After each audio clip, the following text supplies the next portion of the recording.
দেখুন মব আসলে আমাদের সমাজের জন্য একটা বিস্ফোরা হয়ে দাঁড়িয়েছে।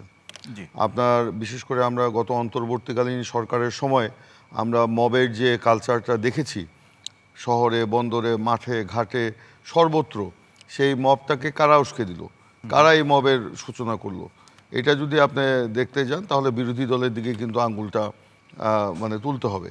যাই হোক, আমরা সেই আঙ্গুলটা তুলতে চাই না। আমরা এখনো যে মব আমি বলছি, আমি বলতে দেন, এখনো যে মবটা হচ্ছে সেই মব এখনো কিন্তু আমরা মনে করি যে সে মব হওয়া উচিত না, যদি মব সেটা হয়ে থাকে। মবের বিরুদ্ধে আমাদের সকলকে ঐক্যবদ্ধ থাকতে হবে। ঐকমত্যের মাধ্যমে আমাদের এই মবের বিরুদ্ধে আমাদের সকলকে একসাথে দাঁড়াতে হবে। এবং এই যে এখনকার যে মবের কথা আপনারা বলছেন, যে আমাদের ডক্টর শিব্বির সাহেব যেটা বললেন যে সরকারি দলের লোকজন এটার সাথে জড়িত, এটা একেবারেই সঠিক নয়। হ্যাঁ, ইউনিভার্সিটির যে শাহবাগের যে মবের কথা বলা হচ্ছে, এইটা মব বলবেন নাকি সেখানে আপনার প্রধানমন্ত্রী এবং তার কন্যা এবং তার পরিবারের সদস্যদেরকে নিয়ে যেভাবে অনলাইনে, যেভাবে অফলাইনে আপনার ব্যাপকভাবে অপপ্রচার এবং একটা নির্লজ্জভাবে, একটা অশালীনভাবে যেটা করা হয়েছে, তার বিরুদ্ধে জনগণের একটা ক্ষোভের বহিঃপ্রকাশ বলবেন। কিন্তু সেটা চাই না, আমরা এটা চাই না, আমরা এটাও চাই না। আমরা এটাকে সবকিছু একটা আইনের কাঠামোর মধ্যে আমরা নিয়ে আসতে চাই। সেই জন্য আমি আপনাদেরকে বলবো, যে সবাইকে বলবো, আপনাদের না, সবাইকে বলবো, আসুন আমরা এই ব্যাপারে ঐক্যবদ্ধ হই। আসুন, তারপরে এই আলোচনায় অনেক কিছু বলা হয়েছে, যে বলা হয়েছে আমাদের রাশিদুল ইসলাম এমপি সাহেব বলেছেন যে অভিযোগ তুললেন, ওনারা আন্দোলনে আছেন এবং আন্দোলন করা ভালো, আন্দোলন করে বিএনপিকে ট্র্যাকে তুলতে চায়। এই কথা শোনার সাথে সাথেই আমার ওই আপনার 91 সালের পরে আওয়ামী লীগ যখন সংসদে বিরোধী দলে ছিল, শেখ হাসিনা তখন সংসদে দাঁড়িয়ে একটা কথা বলেছিলেন, আমার কানে সেটা বেজে উঠলো মনে হচ্ছে, যে তিনি বলেছেন বিরোধী দলকে বা সরকারি দলকে ধাক্কা দিয়ে, ঝাঁকি দিয়ে তিনি গণতন্ত্র শেখাতে চান। এবং তখন অবশ্য ওই ধাক্কা ঝাঁকির সাথে জামাতও আওয়ামী লীগের সাথে সংযুক্ত ছিল। তো যাই হোক, সেইটা কিন্তু আমাদেরকে মনে করিয়ে দেয়। আমি বলতে চাই যে বিরোধী সরকারি দলকে ট্র্যাকে আনার জন্য কিংবা ধাক্কা দিয়ে, ঝাঁকি দিয়ে গণতন্ত্র শেখানোর কোনো কিছু নাই।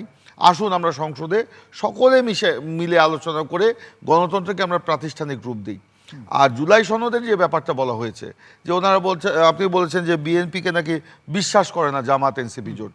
আপনাকে একটা স্মরণ করে দিই, সেটা তো আমার কথা না, এটা তারা বলছে, এই টেবিলে বসে বহু আলোচনা হয়েছে।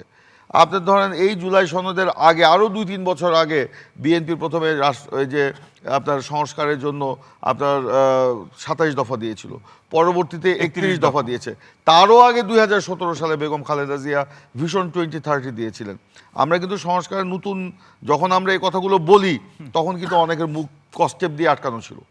আজকে হাফেজ সাহেব বললেন যে বিএনপির মুখ কস্টেপ দিয়ে আটকানো, আমাদেরকে ইঙ্গিত করেন, তখন কিন্তু জামাতের মুখ আমরা কস্টেপ দিয়ে আটকানো দেখেছি না, এটা বলেছি আমি বলতে চাই, আমি বলতে দেন, তখন কিন্তু সংস্কার নিয়ে তারা টু শব্দটি করে নেই, বরঞ্চ আমরা তো আন্দোলন সংগ্রামের সেই প্ল্যাটফর্মে আমরা যখন সংস্কারের 31 দফা দেই, তখন কিন্তু তাদের সাথেও আমাদের বিভিন্নভাবে আলোচনা হয়েছিল, কিন্তু সেখানে কিন্তু তারা আসে নাই, রাজি হয় নাই। তখন বললো যে আগে সরকার পতন হবে, নির্বাচন হবে, তারপর জিততে হবে, তারপর না সংস্কার। তো যাই হোক, আমি ওই আলোচনা যেতে চাই না। এখন বিএনপি বিরুদ্ধে যে হাফেজ সাহেবরা যে মানে প্রতারণার কথা বলছেন, এইটা বলে আসলে জনগণের সমর্থন পাওয়া যাবে না। আপনি যান, গ্রামে যান, এই যে একটু আগেই রংপুর থেকে একজন ভদ্রলোক তিনি বললেন যে হ্যাঁ, আমি ওনার সাথে একমত, যে হ্যাঁ, এখন হামে নিয়ে আলোচনা হওয়া উচিত, দ্রব্যমূল্য নিয়ে আলোচনা হওয়া উচিত, আইন শৃঙ্খলা নিয়ে আলোচনা হওয়া উচিত, অন্যান্য জনজীবনে যে বার্নিং ইস্যুগুলো আছে সেগুলো নিয়ে আলোচনা উচিত, কিন্তু একই সাথে জুলাই সনদ বাস্তবায়ন নিয়েও আমাদের আলোচনা হওয়া উচিত। আমরা তো আমার প্রথম বক্তব্যের শেষে আমি একটা কথা বলেছিলাম, সংসদে আমরা ওপেন বলেছিলাম এই জুলাই সনদ বাস্তবায়নের লক্ষ্যে সংবিধান সংশোধনের জন্য সর্বদলীয় কমিটি করে আসেন, সেখানে বসে আমরা আলোচনা করব, কিন্তু ওনারা দিব না করে লাস্টে যেটা বললেন যে আমরা এই অধিবেশনে দিব না, পরে দিব। তার মানে পরের অধিবেশনে যখন নামটা দিবে, ওই অধিবেশন পর্যন্ত কিন্তু এই কমিটি আমরা যেটা করতে চাইলাম সংবিধান সংশোধনের জন্য, এই জুলাই সনদ বাস্তবায়নের লক্ষ্যে, সেটা ঝুলে গেল।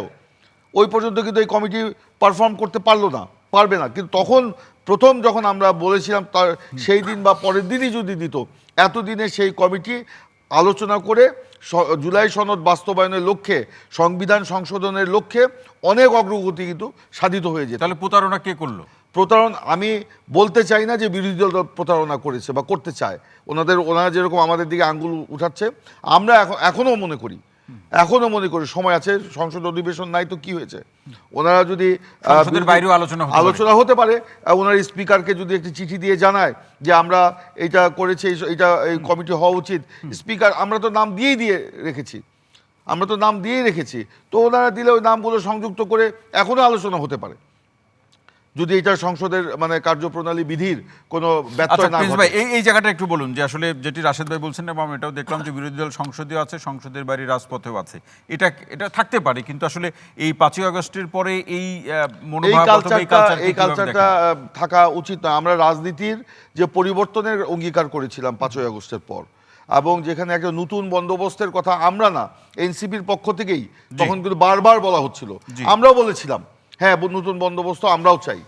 সেই নতুন বন্দোবস্তের কথা বলতে গিয়ে কিন্তু জুলাই সনদের প্রণয়ন হয়েছে, এবং সেখানে কিন্তু ঘন্টার পর ঘন্টা, দিনের পর দিন, মাসের পর মাস আলোচনা হয়েছে, এবং সেই আলোচনা করে কিন্তু একটা জায়গায় আমরা এসে দাঁড়িয়েছি সবাই ঐক্যবদ্ধভাবে, নোট অফ ডিসেন্ট দিয়েই। এখন বলা হচ্ছে দেখেন দুইটাকে কিন্তু আলাদা করে ফেলা হচ্ছে। আমরা বলেছি আমরা জুলাই সনদ যেটা স্বাক্ষর করেছি সেইখান থেকে আমরা এখনো আছি সেখানে, আমরা সেটা বাস্তবায়ন করব। কিন্তু জুলাই সনদ বাস্তবায়ন আদেশ নামে যে প্রেসিডেন্সিয়াল আদেশটা জারি করা হলো সেটাও তো সঠিক না। 73 সালের পরে প্রেসিডেন্সিয়াল আদেশ বলে কোনো কিছু ছিল না, থাকবে না। ওই জায়গাতে আবার কিন্তু একটা ফান্ডামেন্টাল রাইটস আছে।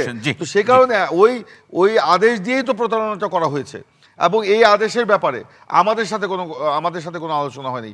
সংসদে তো আমাদের স্বরাষ্ট্রমন্ত্রী বলেছেন যে তখন হ্যাঁ অন্তর্বর্তীকালীন সরকারের সময় বিএনপি, জামাত, এনসিপি আমরা কিন্তু একসাথেই সরকারকে সমর্থন দিয়েছিলাম, কিন্তু হ্যাঁ কোনোটা আপনার যমুনার ভিতরে ছিল কোনো দল, আর কোনো দল ছিল যমুনার দেয়ালের বাইরে।